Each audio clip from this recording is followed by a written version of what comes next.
Most people try to sync animation to audio using modifier.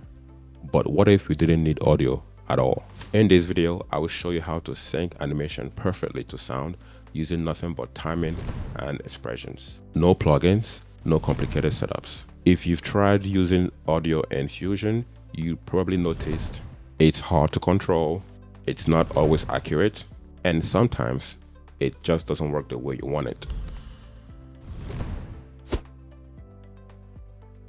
So instead of fighting audio, we are going to do something smarter. We are not syncing audio, we are syncing to time. Let's head to the computer. First, head to your timeline, drag down your audio. In my case, I will also like to drag down adjustment clip because Fusion is usually working on your visual. Okay, let's extend this just a little bit so that the audio could be expanded. So now we want to place markers where you want to have that visual representation. So with a song, you normally want to use a beat. Any kind of beat that you want it to be synced with your visual. Right click on your audio and click on show music beats. So this way it's easier to identify the beats. So you don't have to guess. So we're going to extend this a little bit and we are going to play this beat and we are going to find this the spot that we need our visual to represent. So I'm going to play this. Okay, so the first beat that I want to mark here is here. So I'm just going to hit M and I'm going to keep playing. And the next beat is right about here. So basically it's counting 1, 2, 3, 4. So I'm going to predict the next one is going to be 1, 2, 3, 4. But let's see. Right. Okay. So these are where I want to have my visual effects. Okay. So let's make it 5. I think 5 is a good number. Okay. So let's head to the next one. We got 3 here, 3 markers. So let's make another one. 1, 2, 3, 4. And we're going to mark it. One more. 1, 2, 3, 4. So now we have 5 markers. So let's just play it and make sure that the beats actually align. Okay.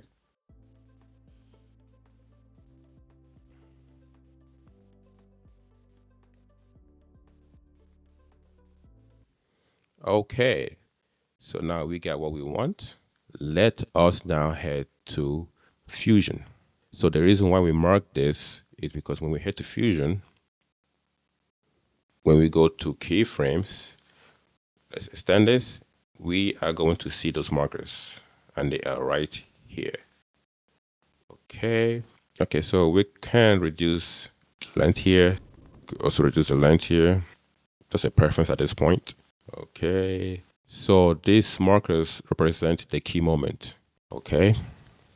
You don't need a lot, just the important hits. Okay. So let's make this one viewer. Okay, so I'm just going to bring down the background.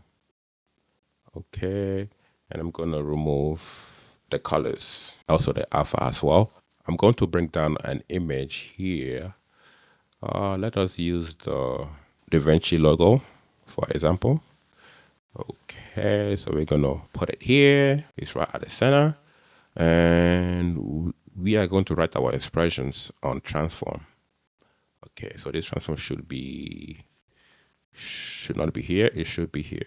Okay, let the real work begin. All right, so now we got our markers. Okay, so let's head to our keyframe because we need those numbers.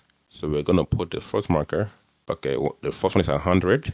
The second one is at 150. Third one is at 200, 250, 300. Okay, so 100, 150, 200, 250, and 300.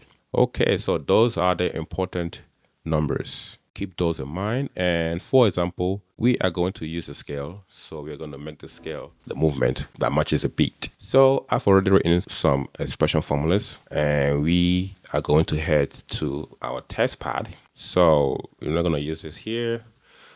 We are first going to use these expressions. The first one, we're going to stick to the first one first. But before I copy and paste, let's do a little bit of explanation.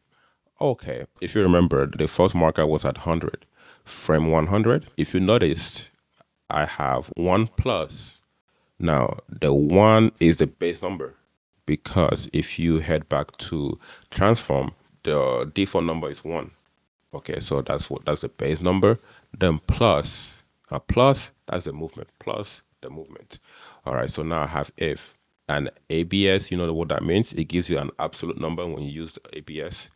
The time represents your timeline, and so this is time minus 110. You could use 100, which is exactly where the markers is at, but I use 110 simply because depending on how smooth or how quickly it pops out to your screen, if you use 100, it might be too quick depending on the beat.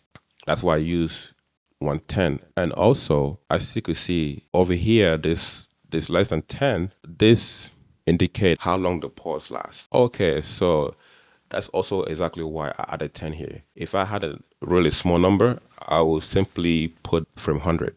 So because I have a 10 and it lasts about that long, so it might not start exactly at 100 because the pause lasts 10 frames. So that will make it start a little bit early or finish late. So in order to account for that, I have to increase the original frame 100 to frame 110. Okay, so that's how I just do that. Okay, so now we know where to control how long the pause lasts, and we know where to put the exact spot the markers is at. All right, so that makes it easier. So now we're gonna copy this first one just for a test. We're just gonna copy this. And now we are going to head back to DaVinci Resolve. Okay, so we're going to head to transform. We are going to head to size, and we are going to put expressions. So we are going to paste it here, and we are going to hit enter. When it gets to frame 100, boom. Okay, that's cool, and that's one option. However, I kind of don't like the smoothness of that.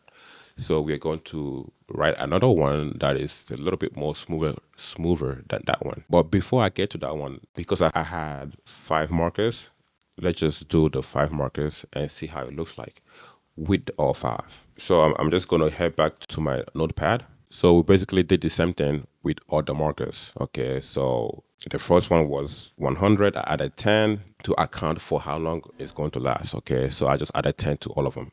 The first one was 150. The second one was 200. I added 10. 250. I added 10. 300. I added 10. So now let's just copy everything here. Copy. So we're going to go back here. And we're going to delete everything here just to make it easy and paste a new one. So now if you play this now,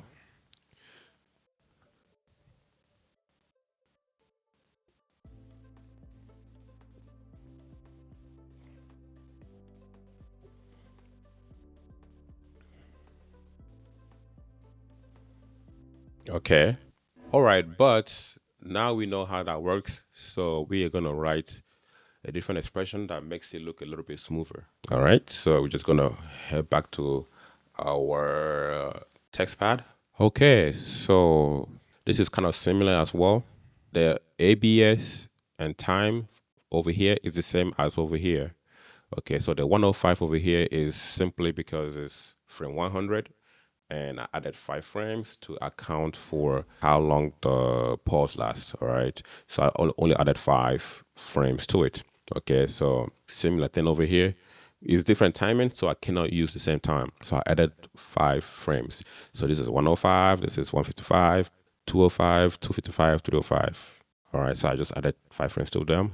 Okay, so this ESP minus 1 times ABS. The EXP bracket minus 1 is just making it smooth. All right, that's a formula that makes it smooth. Okay, so I'm just going to copy this over here, and we're going to head back to DaVinci. Okay, so now we're going to head back to our expressions. Select all, delete. Now paste our new formula. Okay, so now if we play this, this is how it's going to look like.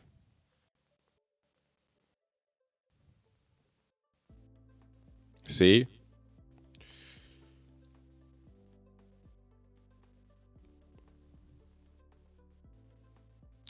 Put it one more time.